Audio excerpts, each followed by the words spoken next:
It was supposed to be just lunch on a quiet Saturday afternoon in July 2023 in a small Victorian town of Leongatha. A family gathered around a dining table. By the next morning, 4 people were fighting for their lives in hospital beds across Victoria. Within a week, 3 of them would be dead.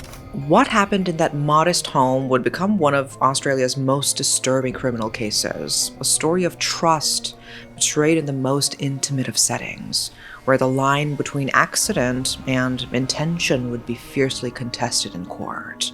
This is the Leongatha poisoning case.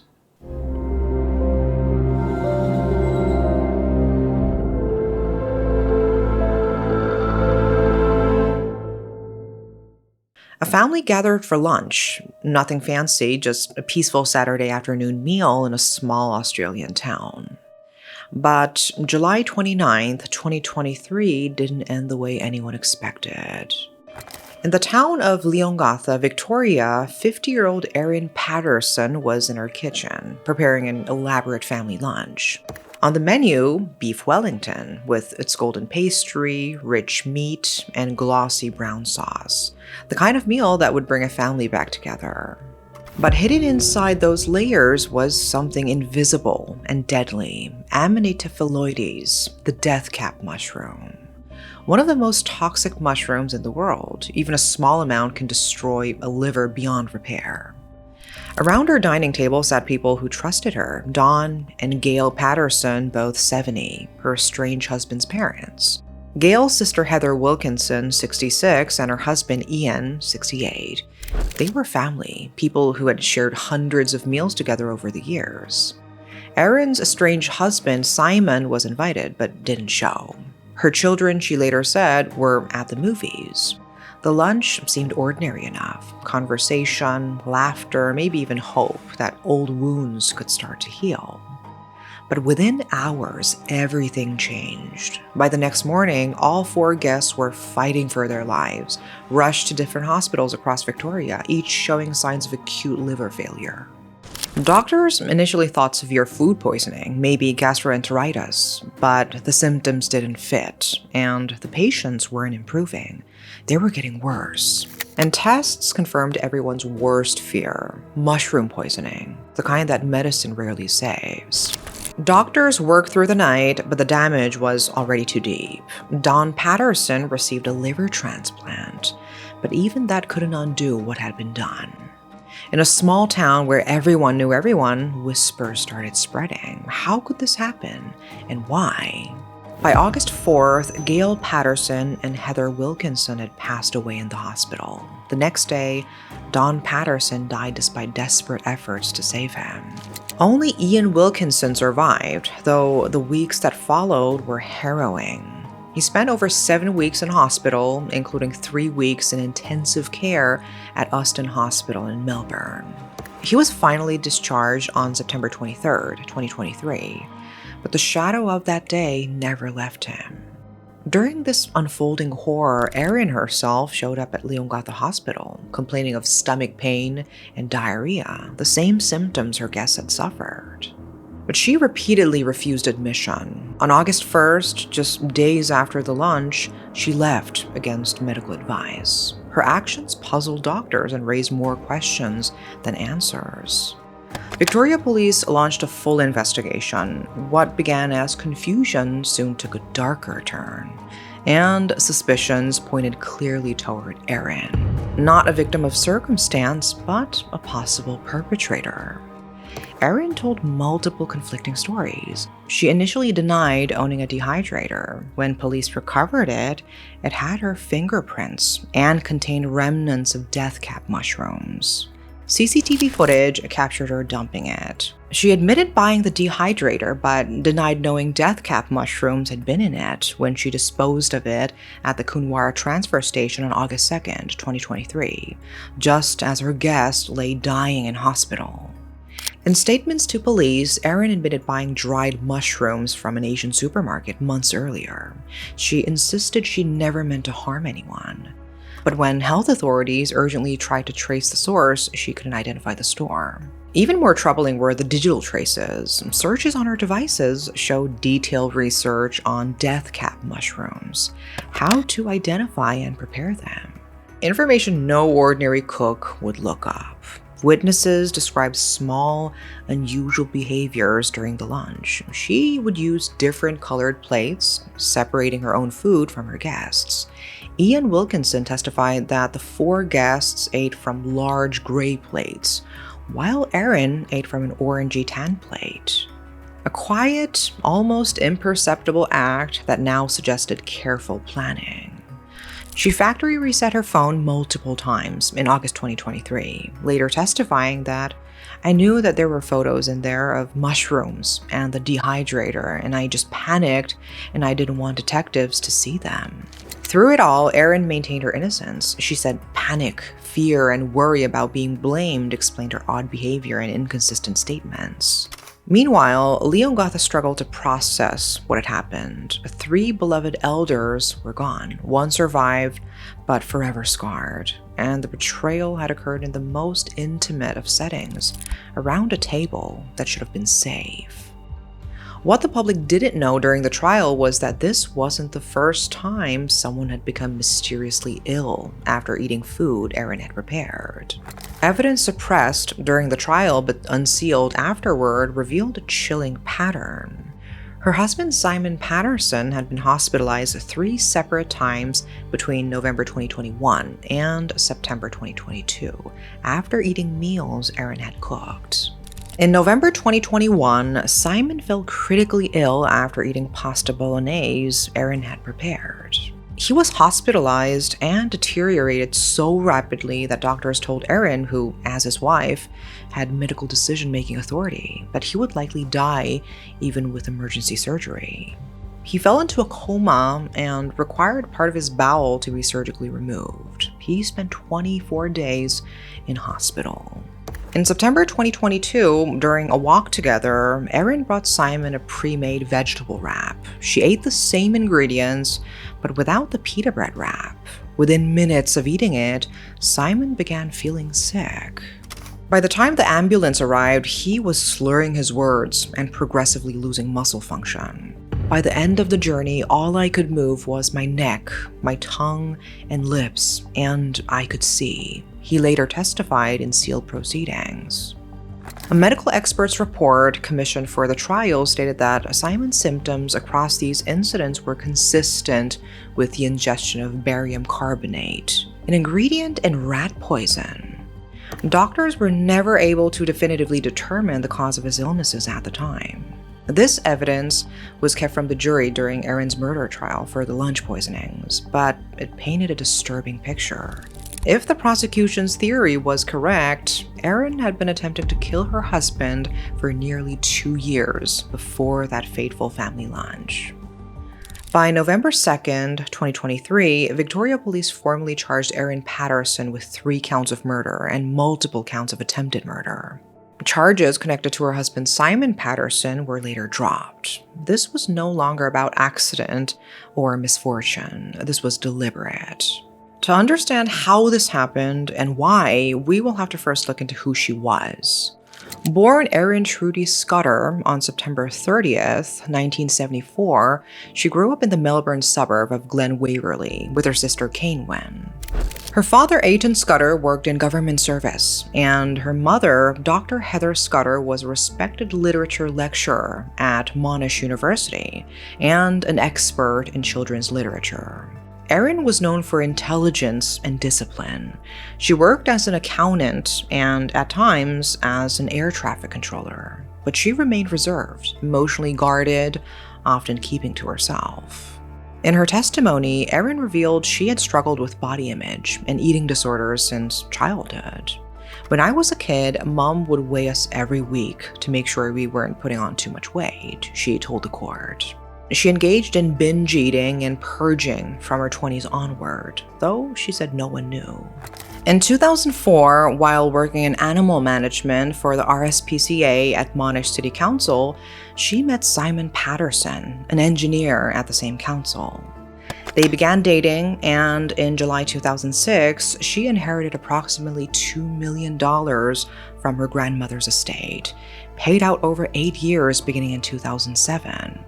That same year, on June 2nd, they married in a ceremony held under a marquee at Dawn and Gail's Corumba home. Simon's cousin David Wilkinson walked her down the aisle. Erin's parents didn't attend. She said they were traveling across Russia by train. The couple moved to Western Australia, living in Perth, York, and Pemberton. Erin had a secondhand bookshop in Pemberton while Simon worked for local councils. Their first child, a son, was born in January 2009. Erin described the birth as very traumatic, requiring an emergency cesarean, and said she developed a mistrust of doctors afterward. Gail and Dawn came to stay with them after the birth, and Erin remembered being really relieved that Gail was there because I felt really out of my depth. But that relationship began to deteriorate. Just 4 months after their son was born, Erin flew home alone from Townsville during a cross-country trip, leaving Simon to drive their baby back to Perth by himself.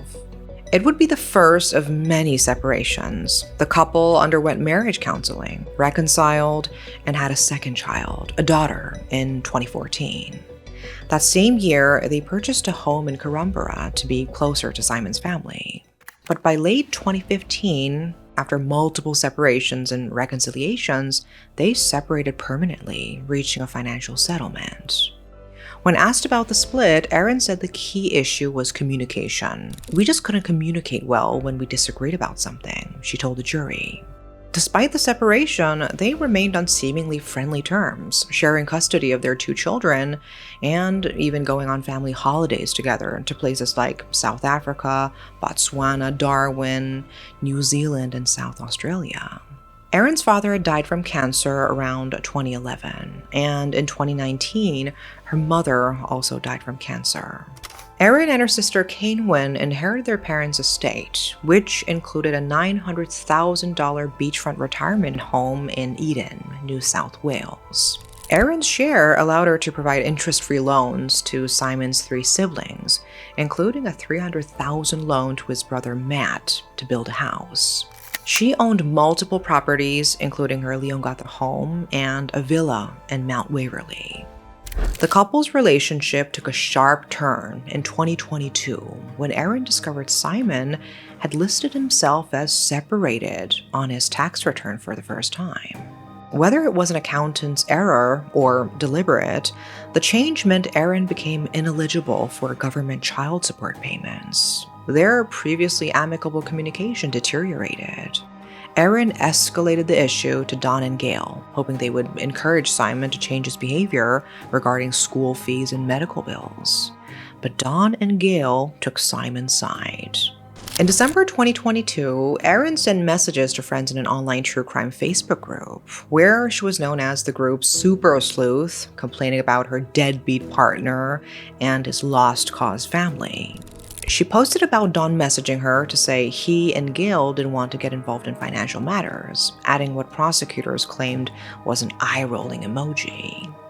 By the time she moved to Leongatha following her separation, Erin lived a mostly quiet, secluded life, raising her 2 children, tending a well-kept garden, and cultivating a meticulous approach to cooking and foraging, skills she had developed during the COVID-19 lockdown starting in 2020. She joined Facebook groups to identify mushrooms and told the court she eventually felt confident enough to taste some she'd foraged. "They tasted good, and I didn't get sick," she said. The victims Dawn and Gail Patterson and Gail's sister Heather were people Erin had known intimately for years. They were active in the local church, known for warmth and volunteerism, a stark contrast to Erin's growing isolation. Though she occasionally invited them to gatherings for the sake of her children, underlying tensions were quietly building. According to Simon's brother Matthew, Erin had missed several family events in the 2 years leading up to the lunch, and when she did attend, it was only briefly. She testified that she felt snubbed when she received a late invitation to Gail's 70th birthday celebration around May 2023. Neighbors recalled Erin's solitary walks, obsessive focus on cooking, and moments of abrupt withdrawal from social interactions. From the outside, she appeared reserved and attentive to her children, blending into small town life. But behind that calm facade, a complex mess of intellect, emotional fragility, and simmering resentment was quietly shaping her path. The prosecution presented a picture of meticulous planning. Erin had purchased a food dehydrator in April 2023. That same month, a local pharmacist had spotted death cap mushrooms growing under oak trees near Locke and documented them on the iNaturalist website, which is a citizen science platform where users share nature observations. Phone location data placed Erin in the area of Locke that same month. She later admitted to foraging mushrooms in the Leongatha and Corumbra areas, though she denied traveling specifically to Locke to collect death caps. But when the pharmacist posted the sighting, Erin's devices showed she had accessed that information. Digital forensics revealed photos on her phone from April 2023 showing wild mushrooms being weighed on a scale. She also admitted to lying about having cancer and about other medical appointments, including a needle biopsy that never happened. She told the court she'd been too embarrassed to admit she was actually considering gastric bypass surgery for weight issues. Prosecutors argued that Erin had fabricated a cancer diagnosis to lure the family to lunch, mentioning a lump on her elbow to guests weeks in advance. She invited Simon and the 4 relatives, telling them she wanted to discuss a medical issue and how to break the news to her children. The children were sent to the cinema. Simon pulled out the night before, texting that he felt too uncomfortable attending. Erin replied within 5 minutes, "That's really disappointing. I've spent many hours this week preparing lunch for tomorrow." And spent a small fortune on beef fillet to make beef Wellingtons because I wanted it to be a special meal, as I may not be able to host a lunch like this again for some time. It's important to me that you are all there tomorrow. Justice Christopher Beale later stated during sentencing, "I am satisfied by July 16th, 2023, when you unusually invited Simon, his parents, and aunt and uncle to a lunch without children to discuss your non-existent medical issue, and you did so with the intention of killing them all." Erin's trial began on April 29th, 2025, at the Supreme Court of Victoria, sitting in Morwell. She had requested the trial be held in Morwell rather than Melbourne, and it was approved. The jury comprised 15 people, 10 men and 5 women, with 3 designated as reserves, leaving 12 for deliberations. At trial, Erin was the defense's sole witness. She testified for 8 days, spending most of that time under cross-examination. She acknowledged that she and Simon had been separated between 2009 and 2015, but said their relationship had improved by 2023. She claimed the foraged mushrooms had ended up in the lunch due to a labeling mistake. She said she mixed store-bought dried mushrooms with foraged ones in a plastic container in her pantry, and when the mushroom paste seemed bland while preparing the beef Wellingtons, she added from that container without realizing what she was using. She denied deliberately cultivating death caps, purposely placing them in the dish, or weighing them to calculate fatal doses. She denied accessing the iNaturalist post about death caps, though the Crown presented reports showing her devices had accessed the site. She disputed Ian Wilkins's testimony about the different colored plates, saying she simply picked up the last plate available. She denied making a 6th beef Wellington for Simon in case he attended. Prosecutors presented over 50 witnesses, including Simon Patterson, Ian Wilkinson, medical personnel, mycologists, toxicologists, digital forensics experts, and police. The court also heard video testimony from Erin's children. Her lawyer, Colin Mandy, told the jury, the defense case is that she didn't intend to cause anyone any harm on that day. What happened was a tragedy and a terrible accident. But prosecutor Nanette Rogers painted a different picture, arguing Erin had employed 4 calculated deceptions: the fabricated cancer claim, the lethal doses of poison secreted in the meals, her attempts to make it seem she also suffered death cap poisoning, and the sustained cover-up to conceal the truth. Rogers didn't offer a specific motive, but noted, "You don't have to know why a person does something in order to know they did it." After 9 weeks of evidence and 6 days of summing up, the jury deliberated for 6.5 days. On July 7th, 2025, they returned their verdict: guilty of 3 counts of murder and 1 count of attempted murder. Erin Patterson, seated between 2 prison officers, showed no emotion, but blinked rapidly as the verdicts were read. Victim impact statements were heard on August 25th, 2025. Ian Wilkinson, who had lost his wife of 44 years, spoke movingly about his grief. "I only feel half alive without her," he said in tears. Ian offered Erin forgiveness. "In regards to the murder of Heather, Gail, and Dawn, I am compelled to seek justice. However, I encourage Erin to accept my offer of forgiveness for the harms done to me. My prayer for her is that she use her time in jail wisely to become a better person. Now she has become the victim of my kindness." On September 8th, 2025, Justice Christopher Beale handed down his sentence: life imprisonment, with a non-parole period of 33 years. Erin would become eligible for parole in 2056, when she would be 81 years old. Justice Beale described the crime as an enormous betrayal of trust, and said he had no hesitation in finding that your offending falls into the worst category for the offenses of murder and attempted murder. He noted the devastating impact extended far beyond the direct victims. Not only did you cut short 3 lives and cause lasting damage to Ian Wilkinson's health, thereby devastating the extended Patterson and Wilkinson families, you inflicted untold suffering on your own children, whom you robbed of their beloved grandparents. The case also brought attention to death cap mushrooms, which are responsible for most fatal mushroom poisonings worldwide. They are easily mistaken for edible varieties and grow in temperate regions including Australia, Europe, and North America. Following the case, public awareness campaigns aimed to educate communities about the risks. The trial attracted massive media attention. Local and international journalists descended on more well. Multiple daily podcasts followed proceedings, and several documentaries went into production.